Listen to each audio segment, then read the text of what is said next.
फजल के वसीला से सलीबी कलमात पर इन दिनों खिदमत सरंजाम दे रहा हूं, क्योंकि ये सलीबी कलमात जो है ये मेरी और आपकी क्या है, बुनियाद है।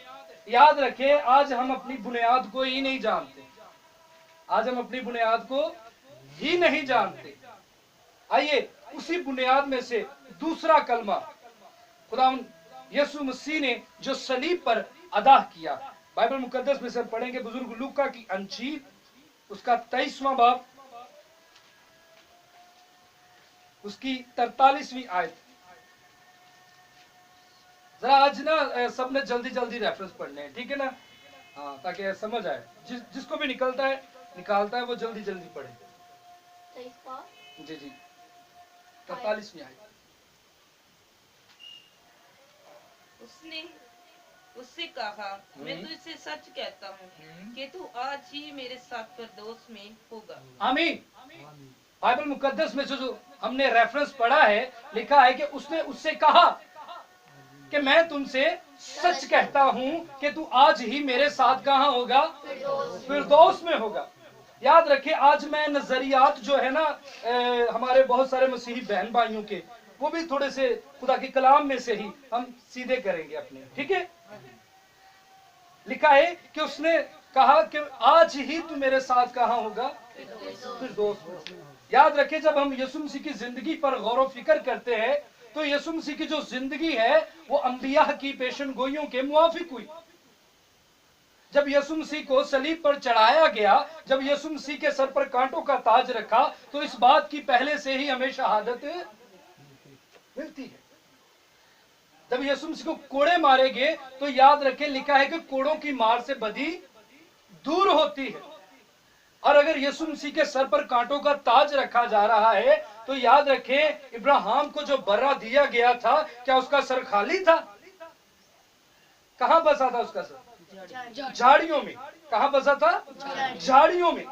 और दर हकीकत ये इस बात की शहादत थी कि आने वाला जो मसीह है उसके सर क्या होगा, कांटों से भरा होगा। बस हमें थोड़ी देर समझने की क्या है कि खुदा के कलाम को सीखने की और समझने की जरूरत है। बाइबल हमें सिखाती है कि यीशु ने कहा कि मैं तुमसे सच कहता हूं कि तू आज ही मेरे साथ फिरदौस में होगा। अगर इस पसे मंजर को हमने देखना है और इसे सीखना है तो मेरे अजीजों, हमें 39वीं आयत पढ़नी होगी। 39वीं आयत पढ़िए।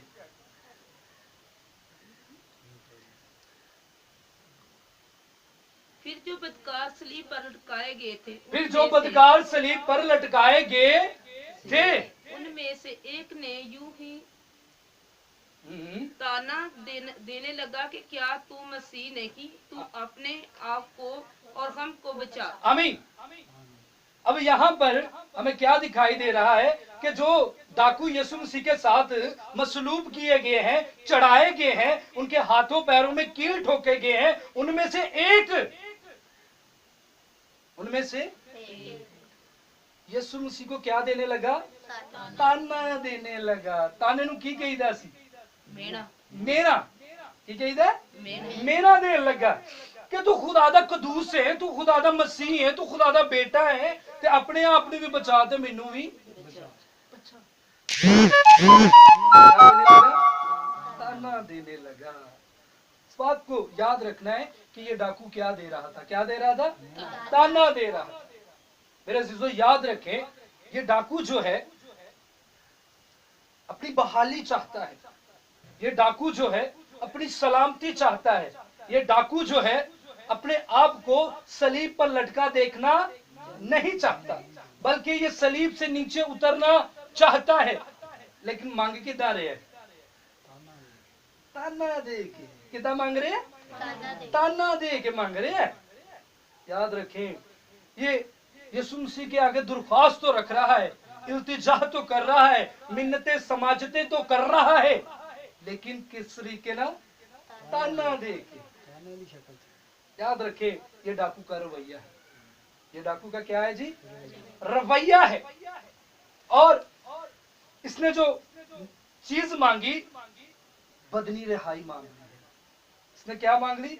बदनी रिहाई मांग ली है। क्योंकि ये जो अजियत सलीब पर बर्दाश्त कर रहा है, इसके बर्दाश्त से क्या है, बाहिर है। और इसने उसी घड़ी फिल फौर देखा और यीशु मसीह को क्या कर लिया, कबूल कर लिया कि मैं तेन मान जाऊंगा, मैं तेन मान जाऊंगा कि तू मैनू भी ला दे ते अपने आप नू भी बचा ले। तुम याद रखे, बाइबल ने हमें इस बात के लिए सिखाती है कि यीशु अल मसीह ने इस डाकू के साथ कोई बात नहीं की। आज भी मेरे अजीजों, हम में से बहुत सारे ऐसे लोग हैं जो डाकू वाला रवैया रखते हैं, जो डाकू वाला सारा दिन जो खादा पीता, जो कीता, टीवी फिल्मा ये वगैरह वगैरह हर चीज देखी, ते रात दा जो टाइम आया जय यीशु दी नाले घुटने पर हो गए। तो क्या ये हमारा डाकू वाला रवैया नहीं हुआ? याद रखिए, बहुत सारे लोग ये कहते हैं कि भाई साहब मैनू रात बड़ा डर लगता है, तो पर मैं जो उठदा वा, उठ के बाइबल पढ़दा वा, दुआ करदा, ते मेरा डर, क्या ये डाकू वाला रवैया नहीं हुआ हमारा कि जो डर लगा उदो यीशु नू की कर लिया, याद कर लिया, ठीक हो गया जी। अब इसकी अगली आयत पढ़िएगा। मगर दूसरे ने उसे झिड़क कर जवाब दिया कि क्या तू खुदा से भी नहीं डरता? आमीन। मगर दूसरे ने क्या किया, उसे झिड़क कर जवाब दिया, नहीं डरता। आमीन। उसे झिड़क के क्या किया, जवाब दिया, क्या तू खुदा से भी नहीं डरता। अब ये मलामत कर रहा है, याद रखिए। और इस मलामत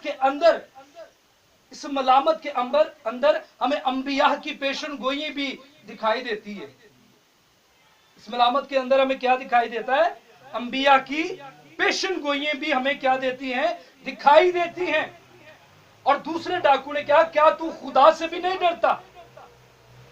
हमने जो काम किया, हमें जो सजा मिल रही है, हम उसके क्या हैं, हकदार हैं।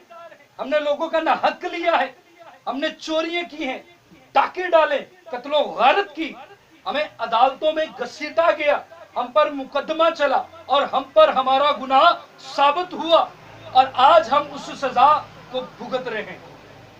लेकिन आगे लिखा है कि इसने कोई बेजा काम नहीं किया, इसने कोई बेजा काम नहीं किया। जी पढ़िए यूहन्ना की अंजील, उसका 8वां बाब, उसकी 46 आयत। यहाँ पर एक दावा है, हम देखते हैं वो भी, ठीक है जी जी 46वीं आयत, जल्दी से। तुम में से कौन मुझ पर गुनाह साबित करता है? अब यहाँ पर यीशु मसीह का एक दावा है, और ये दावा किनके सामने यीशु मसीह कर रहा है? शरा के आलमों के सामने, यहूदियों के सामने, इनके सामने ही हो रहा है ना। तुम में से कौन है जो मुझ में गुनाह साबित करता है? अब यीशु मसीह पर याद रखें, 2 किस्म के मुकदमे दिए गए थे, एक तो मजहबी लेवल का और दूसरा सियासी लेवल का। कितने मुकदमे थे यीशु मसीह पर? 2। पहला कौन सा था जी? दूसरा कौन सा था जी? सियासी लेवल का। मजहबी लेवल पर जो यीशु मसीह पर मुकदमा दिया गया वो ये था कि ये खुदा का क्या बनता है, खास, और अपने आप को खुदा का बेटा बनाकर उसके बराबर बनता है। ठीक है जी, ये था मजहबी लेवल पर यीशु मसीह पर मुकदमा। दूसरा जो मुकदमा दिया गया वो था सिविल नाफरमानी। आज के मौजूदा दौर के अंदर सिविल नाफरमानी का क्या मतलब है?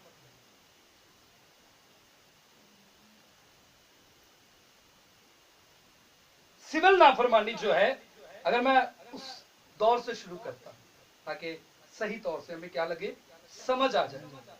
यीशु मसीह ने कैसर को जजिया देने से मना किया था। क्या कहा था यीशु ने? जो कैसर का है वो कैसर को दो और जो खुदा का है वो खुदा को दो। यीशु ने मना किया था। याद रखे, उस जमाने में इसे जजिया कहा जाता है और आज इस मौजूदा दौर के अंदर इसे सिविल नाफरमानी कहा जाता है। ठीक है, यीशु मसीह पर 2 मुकदमे दिए गए, लेकिन याद रखें इन दोनों मुकदमों की कोई दलील यीशु मसीह पर साबित नहीं। और यहाँ पर यीशु ने क्या दावा किया, कौन है जो मुझ में गुनाह साबित कर सकता है? तो किसी ने कीता? अगर किसी को दलील होंगी, कोई ठोस सबूत होंदा तो ले आंदा ना। और इसी बात की शहादत जो है ये दूसरा डाकू दे रहा है, और क्या कह रहा है, इसने कोई बेजा काम नहीं किया। अब मत्ती की अंजील उसका 27वां बाब 15 से 18 आयत तक पढ़िएगा।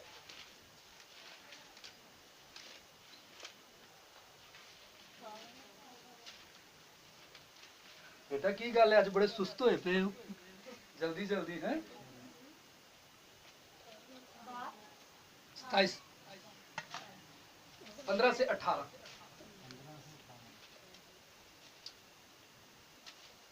हालेलुया।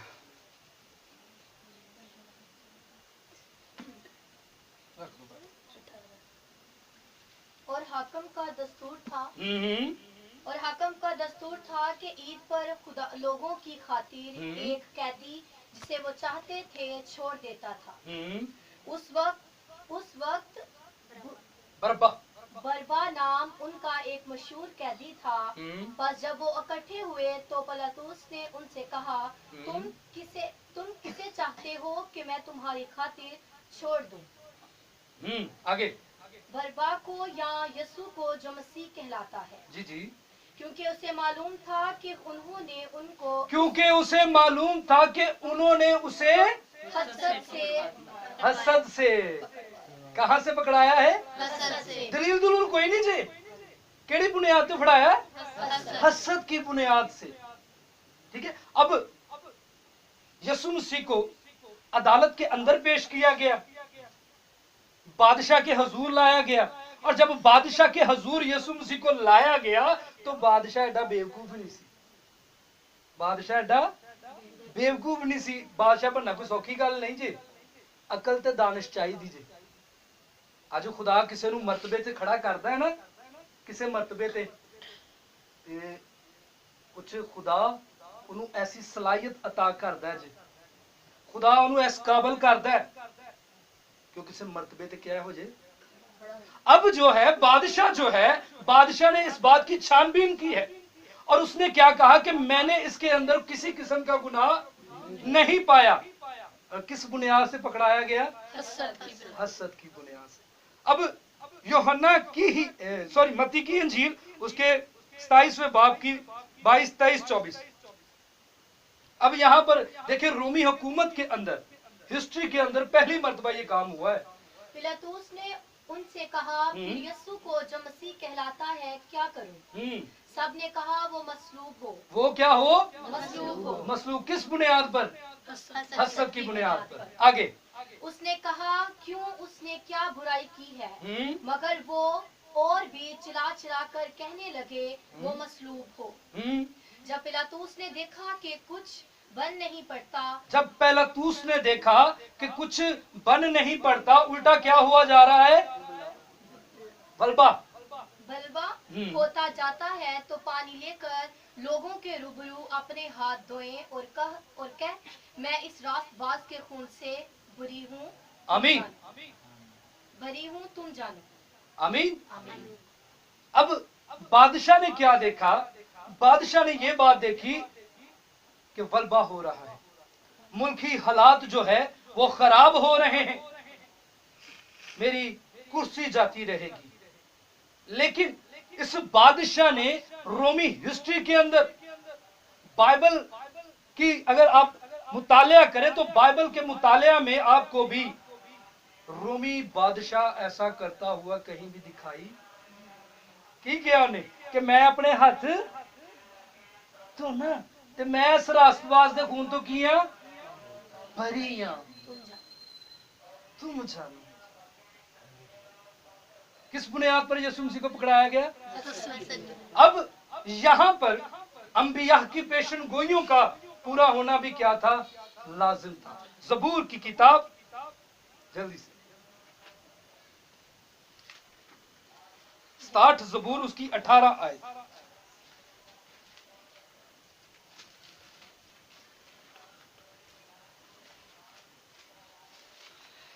बाजी।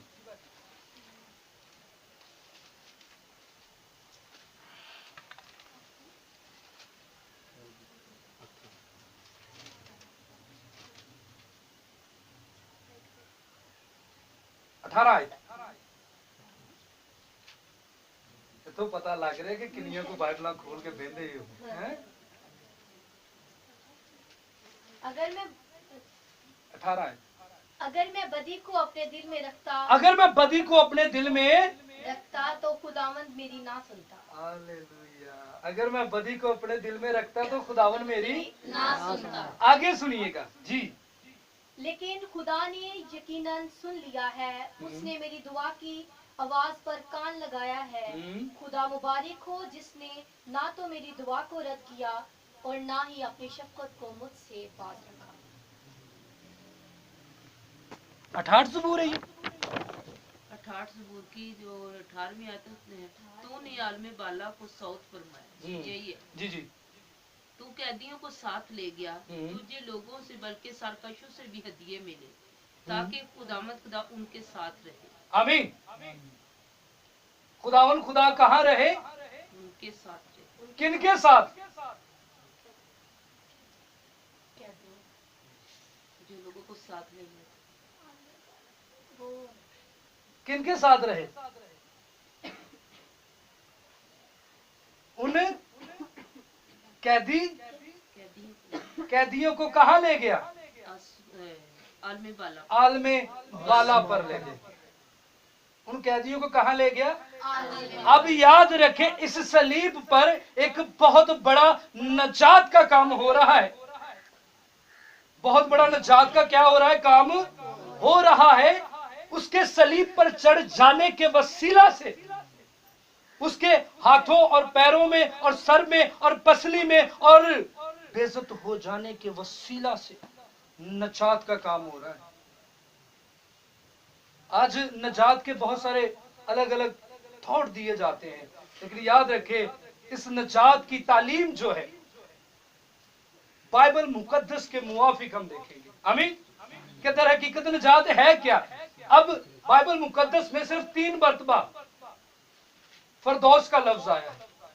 फरदौस के क्या मायनी है? जन्नत।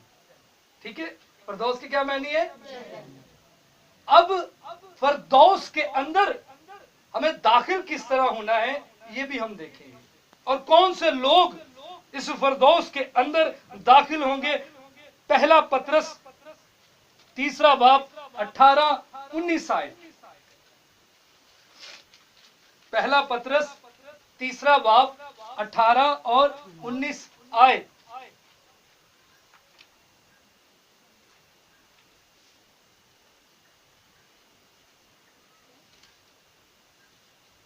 उसी में उसने जाकर उन कैदी रूहों में मुनादी की। कहाँ मुनादी की गई? कैदी रूहों में। कैदी रूहों में मुनादी की गई जी। जो उस अगला जमाना में नाफरमान थी। उस अगले जमाना में क्या थे? नाफरमान थे जी। जब खुदा नूह के वक्त में तहम्मुल करके ठहरा था और वो कश्ती तैयार हो रही थी जिस पर सवार होकर थोड़े से आदमी यानी 8 जाने पानी के वसीला से बची। आमीन। अब यीशु मसीह जो है यहाँ पर बुजुर्ग पतरस जो है यहाँ पर एक मुकाशफा, एक भेद बयान कर रहा है, और वो कह रहा है कि उसी ने उन कैदी रूहों में क्या की? मुनादी की। याद रखे, कुछ देर पहले जो ना तकरीबन 1 या 2 माह पहले इंटरनेट पर मेरे पास फेसबुक पर मेरे साथ किसी ने एक सवाल किया।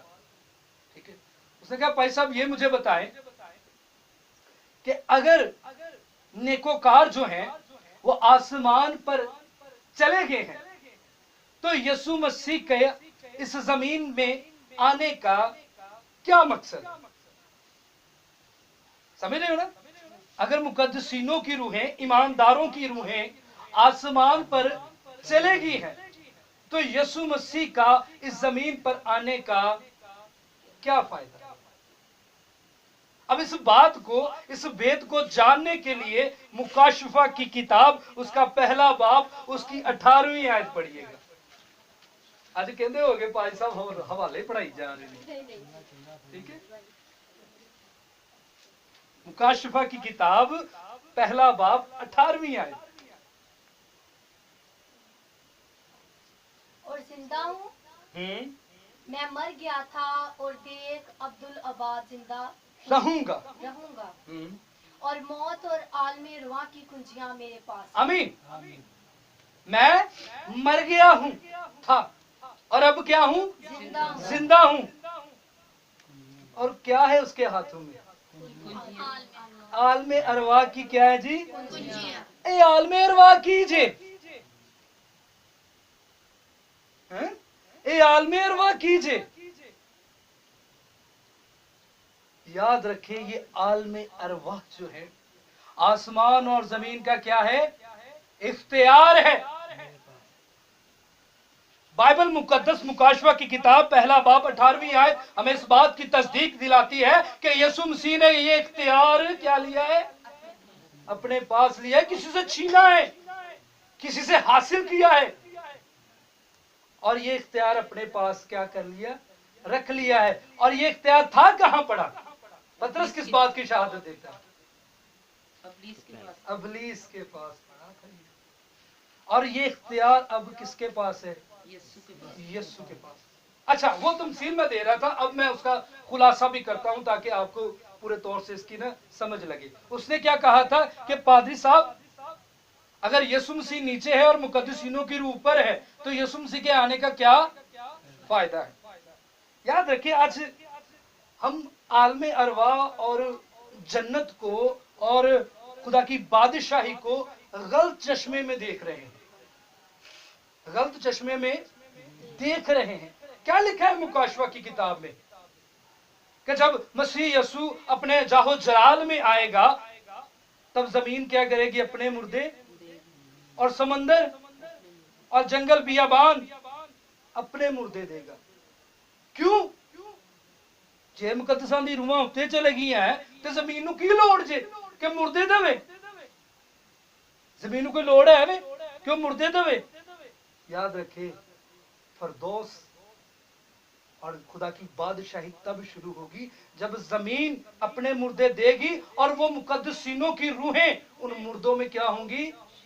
दाखिल होंगी। सो रूहों का आसमान पर जाना फिर दोस्त नहीं है, बल्कि रूहों का वापस बदन में आना फिर दोस्त की हमें पहली शहादत दिखाई देती है।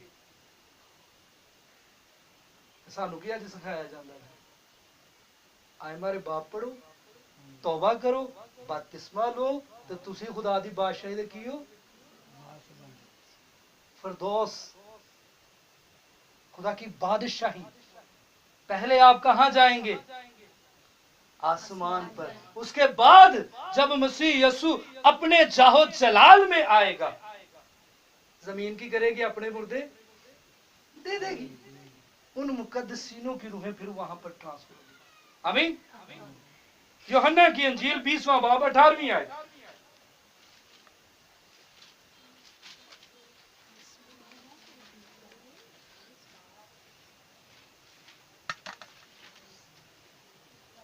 मरियम मगदलीनी ने आकर शागिर्दों को खबर दी कि मैंने खुदावंद को देखा और उसने मुझसे ये बातें कही। आगे।